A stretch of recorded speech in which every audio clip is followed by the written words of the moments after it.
வணக்கம். Welcome to the shine your max by shine your mind channel. இந்த சேனலோட intention என்னன்னா, உங்களுக்கு பிடிச்ச மாதிரியான வாழ்க்கையை மாற்றி அமைச்சுக்கணும் அப்படின்னா, உங்களுடைய மனதை மாற்றி அமைப்பதன் மூலமாக அது செயல்படும். மனதுன்றது அதுக்கு பின்னாடி இருக்கிற சயின்ஸ் என்ன அப்படின்றத பற்றி தான் நாம பார்த்துக்கிட்டு இருக்கோம். ஸோ மனதையும் உடலையும் ஒருங்கிணைக்கிற உறுப்பான மூளையை பற்றி பார்த்துருக்கோம். அதுக்கப்புறம் ஹார்மோன் பற்றிய வீடியோக்கள் பார்த்துட்டு இருக்கோம். ஹார்மோன்னா அதனுடைய உணர்வு, வலி, பெயின், டிஃப்ரெண்ட் டிஃப்ரெண்டாக சொல்கிறோம் இல்லைங்களா? சோகம், கவலை, துயரம், துன்பம், பதற்றம், மன உளைச்சல், சந்தோஷம், மகிழ்ச்சி, ஆனந்தம், பல்வேறு வகையான உணர்வுகள் இருக்குங்களா? இந்த ஒவ்வொரு உணர்வுகளுக்கும் பின்னாடி இருக்கிற சயின்ஸ் என்ன அப்படின்றத பத்தி பார்க்கும்போது தான் நம்ம ஹார்மோன் பத்தி பார்த்துக்கிட்டு இருக்கோம். ஸோ இந்த வீடியோவில் நம்ம டிஆர்ஹெச் அப்படின்ற ஒரு ஹார்மோன் பத்தி பார்க்கலான்னு இருக்கிறோம். இது என்னன்னா தைராக்சின் ரிலீஸ் அப்படின்னா என்னன்னா தைராய்டு ஸ்டார்டர் ரிலீசிங் ஹார்மோன் சொன்னேன். தைராய்டு ரிலீசிங் ஹார்மோன் கிடையாது, தைரோட்ரோபின் ரிலீசிங் ஹார்மோன். இது என்ன ரோல் பண்ணுது அப்படின்னா, உங்களுடைய உடல் சரியா இயங்கணும்னா அதற்கு முதல் படியே இந்த டிஆர்ஹெச் ஹார்மோன் தான் அப்படின்னு சொல்றது. என்ன எல்லா ஹார்மோனுக்கும் இப்படிதான் சொல்றீங்க? பட் இது வந்து நம்ம ஏற்கனவே T4 ஹார்மோன், T3 ஹார்மோன் பார்த்திருந்தோம். T4னா தைராக்சின் ஹார்மோன், T3னா ட்ரை அயோடோ தைரோனின் ஹார்மோன் அப்படின்னு பார்த்திருந்தோம். இது ரெண்டுமே என்ன ரோல்னு பார்த்திருந்தோம், ஞாபகம் இருக்குங்களா? T4னா உங்க உடலுடைய அடுப்பு மாதிரி. நம்ம உணவை நம்ம சாப்பிட்ற மாதிரி மாற்றணும் அப்படின்னா அடுப்பில் பற்ற வச்சு நம்ம ஒரு ஹீட் ப்ரொடியூஸ் பண்ணால் அது நம்ம சாப்பிட்றதுக்கு தகுந்த மாதிரி மாறும். இந்த மாதிரி நம்ம உடல்ல சாப்பிட்ற உணவுகளாகட்டும் இல்லை மற்ற அனைத்து ஃபங்க்ஷனுங்களாகட்டும், அதாவது அதனுடைய பதத்தில் கரெக்டாக செயல்படணும்னா நமக்கு ஒரு ஹீட் தேவைப்படுது. அந்த ஹீட்டு தான் நம்ம பாடியை உயிரோட்டமாக வச்சுக்குது, தக்க வச்சுக்குது, நம்மளை செயல்பாடுல வச்சுக்குது. அந்த ஹீட் இல்லைன்னா எப்படி நம்ம ஒரு கார் வந்து போகணும்னா அதுக்குள்ள ஒரு பெட்ரோல் ஃபயரை ப்ரொடியூஸ் பண்ணி அதை இயக்கிறதுக்காக, அந்த என்ஜினை இயக்கிறதுக்காக ஒரு தேவைப்படுது இல்லையா? அந்த மாதிரி அதை இயக்கிறது காரை அந்த இக்னிஷன் சொல்லுவாங்களே, இக்னிஷன் போட்ட உடனே அப்படியே கிக்குன்னு சவுண்ட் வரும்ல. ஸோ அந்த ஃபயர் ப்ரொடியூசர் அதான் கார்பரேட்டர்ல போயிட்டு அந்த ஃபயர் அடிச்சாதான் ஸ்டா டூ வீலர் ஸ்டார்ட் ஆகும். அந்த மாதிரி ஒரு ஃபயரை ப்ரொடியூஸ் பண்ணாதான் நம்ம பாடி ஆக்டிவா இயங்க முடியும். நம்ம இறந்துட்டதுக்கு அப்புறம் அந்த ஃபயரே இல்லாம பாடியில கை வச்சு பார்த்தா சில்லு, ஐயோ சில்லுன்னு ஆயிடுச்சுன்னு சொல்லுவாங்க. ஸோ அந்த ஃபயர் இல்லைன்னா பாடியில வேலையே கிடையாது. அந்த ஃபயரை உருவாக்குறதுக்காக தான் இந்த தைராய்டு ரிலேட்டடான ஹார்மோன்ஸ் எல்லாம் வந்து ஒர்க் பண்ணுது. அதுல டிஆர்ஹெச்ன்றது வந்து தைரோட்ரோபின் ரிலீசிங் ஹார்மோன். அண்டு டிஎஸ்ஹெச்ன்னு கூட ஒன்று இருக்கு. அது வந்து தைராய்டு செயல்பாட்டை thyroid stimulating hormone. And T4 T3. So thyrotropin releasing ஹார்மோன்றது வந்து டிஆர்ஹெச், தைராய்டு ஸ்டிமுலேட்டிங், அதாவது ரிலீசிங்ன்றது வந்து உற்பத்தி செஞ்சு ரிலீஸ் பண்ணுது இல்லைங்களா? ஹைப்போதாலமஸ்ல இருந்து தைராய்டை உற்பத்தி செய்து ரிலீஸ் பண்றது வந்து தைரோட்ரோபின் ரிலீசிங் ஹார்மோன். டிஎஸ்ஹெச்ன்றது வந்து தைராய்டு ஸ்டிமுலேட்டிங் ஹார்மோன். அதாவது நம்மளோட அந்த T4 T3 எல்லாம் இருக்குங்களா, அதனால இப்ப டிஆர்ஹெச்ன்றது வந்து கேஸ் பற்ற வைக்கிறதுக்காக அந்த அடிக்கிறோம் இல்லையா, கேஸ் லைட்டர், அது வந்து டிஆர்ஹெச் தைரோட்ரோபின் ரிலீசிங் ஹார்மோன். டிஎஸ்ஹெச்னா அந்த சிம்மு கேஸ் ஸ்டவ்ல வந்து ஸ்லோவா இருக்கிறத வந்து கொஞ்சம் அதிகமா வைக்கிறோம் இல்லைங்களா, அது வந்து டிஎஸ்ஹெச். ஆக்சுவல் ஃபயர் வந்து T4 T3. T4ன்றது வந்து ஒரு விறகு கட்டையில நம்ம வந்து மரங்கள்ல இருந்து கிடைக்கிற விறகெல்லாம் பத்த வச்சு, ஆதி காலத்து டெக்னிக்கல்ல, இன்னும் ஆதி காலம் போனா சிக்கி முக்கி கல்லை ஒன்றோட ஒன்று உரசும் பொழுது நெருப்பை பார்த்து அதை அதுல இருந்துதான் நெருப்பை கண்டுபிடிச்சான் அப்படின்னு நம்ம 6வது 7வது வகுப்புல படிச்சிருக்கேன். ஸோ ஆதிகால மனிதன் சிக்கி முக்கி கல்கள், அதாவது சிக்கி முக்கி கல்னா ஒரு சரியில்லாத சில கல்களை எதாச்சும் உரசும் பொழுது பொறி பறந்ததை வச்சு அது எதாச்சும் ஒரு காய்ந்த சரகுகள்லாம் வந்து பத்திக்கிட்டு நெருப்பா மாறும்போது அதுக்கப்புறம் தான் அதை வந்து உணவை சுட்டு சாப்பிட்றது, அதை வந்து ப நான் கொதிக்க வச்சு அதை வேக வச்சு அவிச்சு சாப்பிட்றது அதெல்லாம் எல்லா டெக்னிக்கும் கண்டுபிடிச்சதா சொல்லி நம்ம ஹிஸ்ட்ரியில படிச்சிருக்கேன். ஸோ அந்த மாதிரி ஒரு பழைய டெக்னிக்கு ஒரு மரங்கள் மூலமா பயரை விறகுகள் மூலமா நெருப்பை பற்ற வச்சு தான் நம்ம காலங்காலமா சாதமெல்லாம் சமைச்சிருக்காங்க சாப்பிட்ருக்காங்க.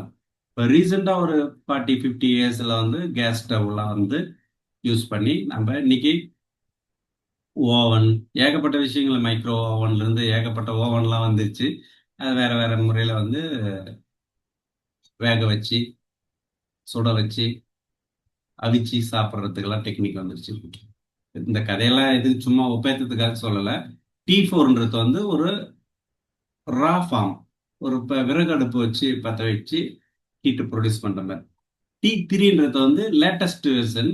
அது வந்து ஹைலி எஃபெக்டிவா கேஸ் ஸ்டவ் மாதிரி இண்டக்ஷன் அடுப்பு மாதிரி அந்த ஹீட்டை மெயின்டைன் பண்ற மாதிரி ஒரு டெக்னிக். ஸோ T4க்கும் T3க்கும் இதான் டிஃபரன்ஸ்னு சொல்ல வரேன். தைராக்சினுக்கும் ட்ரை அயோடோ தைரோன் இது ரெண்டுத்துக்கும் வந்து இருக்கிற வித்தியாசம் சொல்றேன். அதே மாதிரி TRHக்கும் TSHக்கும் இருக்கிற டிஃபரன்ஸ் என்னன்னா, TRHனா ரிலீசிங் ஆகும், பிட்யூட்டரி கிளாண்ட்ல இருந்து ரிலீசிங், மூளையில இருந்து ரிலீஸ் பண்ணி உற்பத்தி செய்யறது, அதாவது அந்த லைட்டரை வச்சு ஃபயரை வந்து கிரியேட் பண்றது.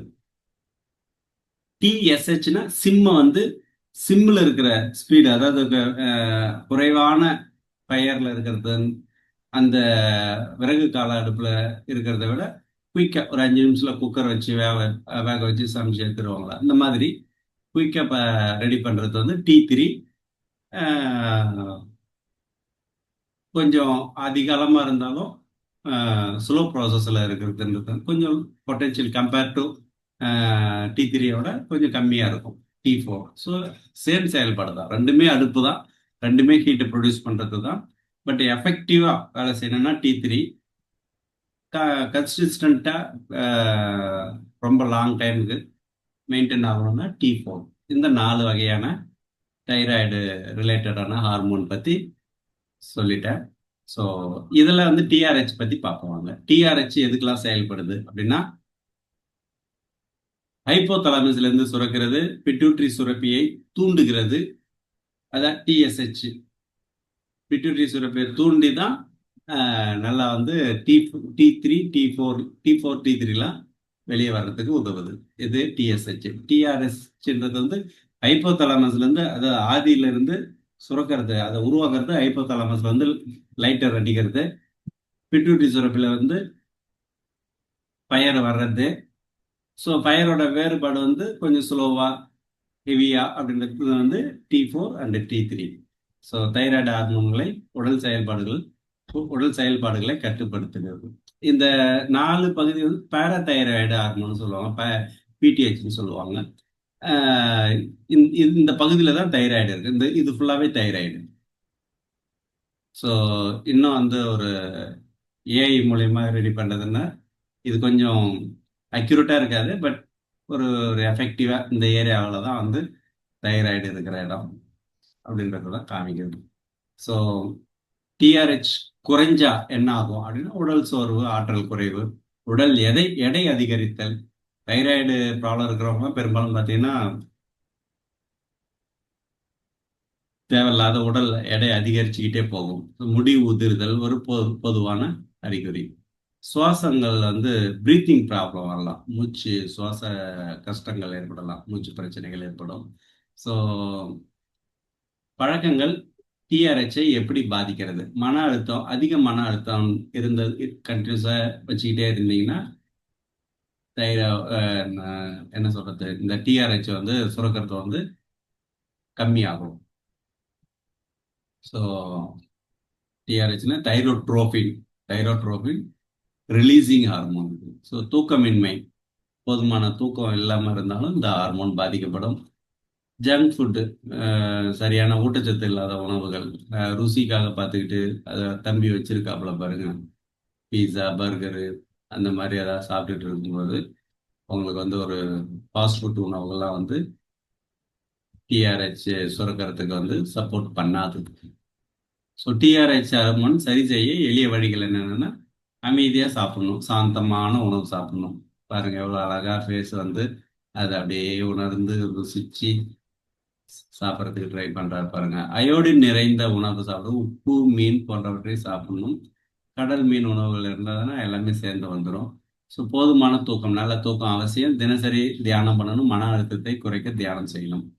தைராய்டு சுரப்பியை, டிஆர்ஹெச்சை கவனித்து பராமரிக்கலாம். சத்தான டயட்டை மெயின்டைன் பண்ணும்போது, உடற்பயிற்சி நல்லா செய்யும் பொழுது, 7 டு 8 மணி நேரம் நல்லா தூங்கும் பொழுது, தியானம் யோகா பயிற்சிலாம் பண்ணும்போது நல்லா பராமரிக்கலாம்.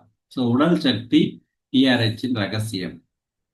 டிஆர்ஹெச் டிஆர்ஹெச்ன்றது தான் தைராய்டு செயல்பாட்டோடைய முதல் படின்னு பார்த்தோம். ஏன்னா ஹைப்போதலாமஸ்ல இருந்து சுரக்கும் பொழுதுதான் பிட்யூட்டரியில இருந்து டிஎஸ்ஹெச் சுரக்குது. டிஎஸ்ஹெச்ன்றது வந்து அடுப்பை பற்ற வைக்கிறதுக்கான, என்ன சொல்றது, ஒரு டிஆர்ஹெச் வந்து அடுப்பு பற்ற வைக்கிறதுக்கான லைட்டரா செயல்படுது.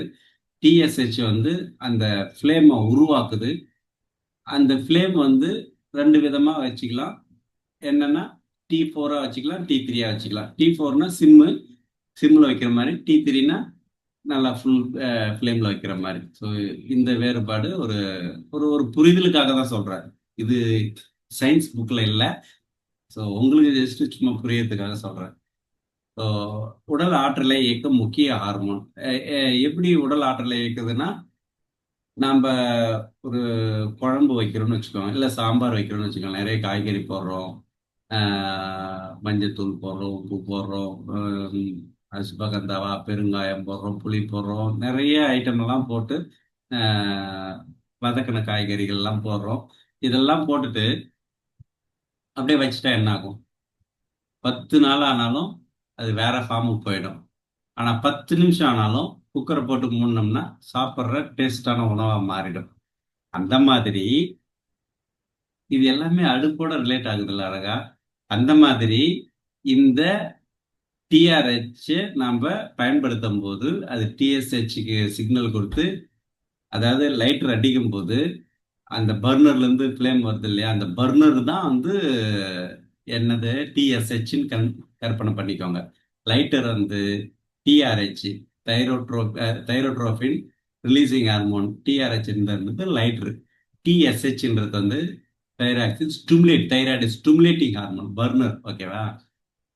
T4ன்றது வந்து லோ சிம்ல வைக்கிற ஃப்ளேமு, T3ன்றது வந்து ஹை ஃப்ளேம்.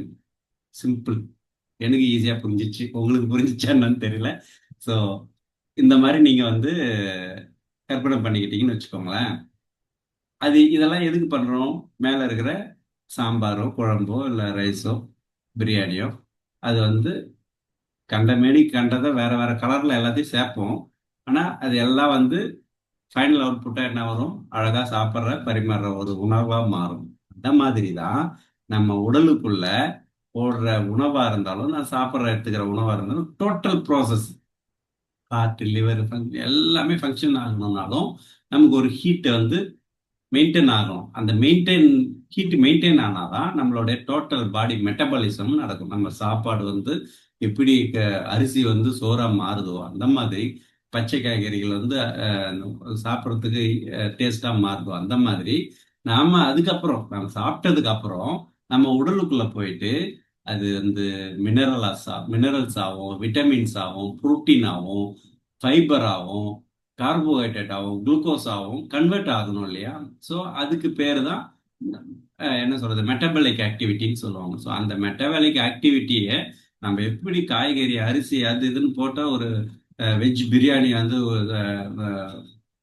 சாப்பிட்றதுக்கு டேஸ்டா மாறுதோ, அந்த மாதிரி அந்த வெஜ் பிரியாணி உள்ள போனா அது வந்து புரோட்டீன் ஆகும், மினரல்ஸ் ஆகும், கார்போஹைட்ரேட் ஆகும், உடலுக்கு உகந்ததா மாறணும் இல்லையா? ஸோ அந்த மாதிரி மாத்திர ஒரு, அந்த மாதிரி நம்ம அரிசி காய்கறிலாம் வெஜ் பிரியாணியா மாத்துறதுக்கு ஒரு ஃபயர் தேவைப்படுற மாதிரி, சாப்பிட்ட வெஜ் பிரியாணி மினரல்ஸா, கார்போஹைட்ரேட்டா, புரோட்டீனா, ஃபைபரா, விட்டமின்ஸா கன்வெர்ட் ஆகிறதுக்கு ஒரு ஹீட் தேவைப்படணும் இல்லையா?